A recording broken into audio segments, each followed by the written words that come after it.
அளவுக்கு அதிகமாக மது குடித்ததால் மாணவி பலி என்ற செய்தியை கேட்டதும் மதுக்கடைகளை மூட வேண்டும், மதுக்கடைகளின் எண்ணிக்கையை குறைக்க வேண்டும் என்றெல்லாம் பலரும் கூறுகின்றார்கள்.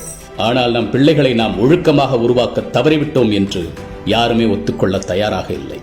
இங்கு நடக்கும் பல தவறுகளுக்கும் ஒழுக்கக்கேடான நிகழ்வுகளுக்கும் ஒழுக்கமே என்னவென்று தெரியாமல் உருவாகி கொண்டிருக்கின்ற ஒரு தலைமுறைதான் காரணம். அதை நாம் தான் உருவாக்கி கொண்டிருக்கின்றோம் என்பதை நாம் எண்ணி பார்க்க வேண்டும். கேட்டால் எளிமையாக தப்பித்துக் கொள்ள ஒரு பதிலை சொல்லிவிடுவது. இப்போ உள்ள பிள்ளைகள் நம்ம பேச்செல்லாம் யார் சார் கேட்கிறாங்க என்று கூறி தப்பித்துக் கொள்வது.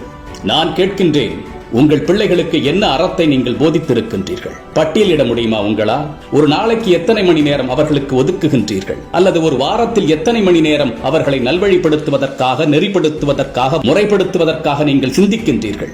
அல்லது ஒரு ஆண்டில் எத்தனை மணி நேரம் நேரத்தை ஒதுக்கி அவர்களை அறவழிப்படுத்தினீர்கள்? நிலத்தில் வாழும் மிகப்பெரிய உயிரினமான யானையை மனிதனால் பழக்க முடிகின்றது. நன்றியை தவிர வேற எந்த நல்ல குணமும் இல்லாத ஒரு நாயை பழக்க முடிகின்றது. ஒருவர் சொன்னபடியெல்லாம் அது கேட்கின்றது. அப்படி இருக்கையில் ஏன் குழந்தைகளை உங்களால் நல்வழிப்படுத்த இயலாது? ஏனென்றால் நீங்கள் அதற்காக முயலவில்லை. ஒரு மிருகத்தை பழக்க நினைப்பவன் அதற்காக தினமும் மணிக்கணக்கில் பயிற்சி கொடுக்கின்றான். நாம் என்ன பயிற்சி கொடுத்தோம் நம் தலைமுறைக்கு, நமது பிள்ளைகளுக்கு? நம் சமுதாயத்தின் பொது சிந்தனைப்படி பிள்ளை வளர்ப்பு என்பது ஊரிலேயே அதிக கட்டணம் வாங்கும் பள்ளியில் அவர்களை சேர்த்து விடுவது, எக்ஸ்ட்ரா கரிக்குலர் என்ற பெயரில் தேவையற்ற பயிற்சிகளை எல்லாம் அவர்களுக்கு வழங்குவது, தூங்கும் நேரம் தவிர மற்ற அனைத்து நேரங்களிலும் அவர்களை பிஸியாக வைத்துக் கொள்வது. 10ஆம் வகுப்பு வந்துவிட்டார்கள் என்று சொன்னால் பெற்றோர்கள், ஆசிரியர்கள், சமூகம் என அனைத்தும் ஒன்றாக இணைந்து கரும்பு பிழியும் இயந்திரத்தில் விட்டு பிழிந்தெடுப்பது போன்று அவர்களை பிழிந்தெடுத்து மன அழுத்தத்தில் உச்சிக்கு கொண்டு செல்வது. நாகரிகம் வளர வளர ஆடைகளை குறைத்துக் கொள்வது. நுனிநாக்கு ஆங்கிலமும் குறைவான ஆடைகளும் நாகரிகத்தின் அடையாளங்களாகிவிட்டன. இப்படி ஒரு தலைமுறையை உருவாக்கிவிட்டு மதுக்கடைகளின் எண்ணிக்கையை குறைத்து விட்டால் என்ன நிகழப் போகின்றது? இந்த தெருக்கடை இல்லை என்று சொன்னால் அடுத்த தெருக்கடை. சிறை காக்கும் காப்பெவன் செய்யும் மகளிர் நிறை காக்கும் காப்பே தலை. சுய ஒழுக்கம் இல்லை என்று சொன்னால் நீ எத்தனை காவல் கட்டுப்பாட்டை ஏற்படுத்தினாலும் அதையெல்லாம் தாண்டி அவர்களால் தப்பு செய்ய இயலும். மாறாக சுய ஒழுக்கமும் அறமும் இருந்தால் எந்த சக்தியும் அவர்களை அசைக்க முடியாது. மறுபடியும் கூறுகின்றேன், இங்கு நடக்கும் அத்தனை அவலங்களுக்கும் நம் ஒவ்வொருவரின் அலட்சியமும் பொறுப்பன்மையும் தான் காரணம். அரசியலில் அயோக்கியர்கள் கோலோச்சுவதற்கு நாம் தான் காரணம். கொலை செய்தவனும் இயற்கை வளங்களை கொள்ளையடித்து சுரண்டி கொண்டிருப்பவனும் அதிகாரத்தில் இருப்பதற்கு நாம் தான் காரணம். அவர்களை அந்த இடத்தில் அமரச் செய்தது நாம் தான். அவர்களை குறை சொல்வதற்கு நமக்கு என்ன தகுதி இருக்கின்றது?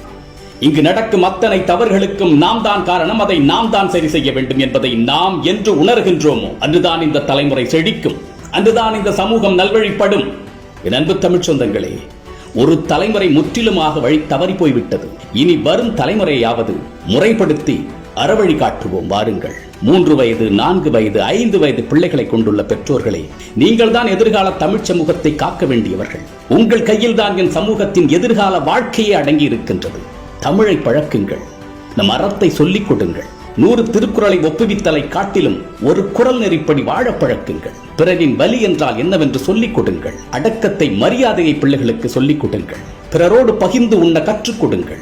நிச்சயமாக என் பிள்ளை தவறு செய்ய மாட்டான், நான் அப்படி உருவாக்கி இருக்கின்றேன் என்று மன உறுதியோடு நீங்கள் சொல்லும் நிலையை உருவாக்குங்கள். 100ல் 10 தவறி போகலாம், ஆனால் உறுதியாக 90 சிறக்கும். நம் தலைமுறை செழிக்கும். குழந்தைகளை வீட்டில் கொண்டிருக்கக்கூடிய பெற்றோர்களே, உங்கள் கையில் தான் இருக்கின்றது, உங்கள் கையில் மட்டும்தான் இருக்கின்றது நம் தமிழ் சமூகத்தின் எதிர்காலம். அறிவார்ந்த தலைமுறையை உருவாக்குவோம். அறம் பேணும் தலைமுறைக்கு வழிகாட்டுவோம். தமிழனாய் பிறந்தேன் என்ற பெருமையுடன் விஜய் சீதாராமன்.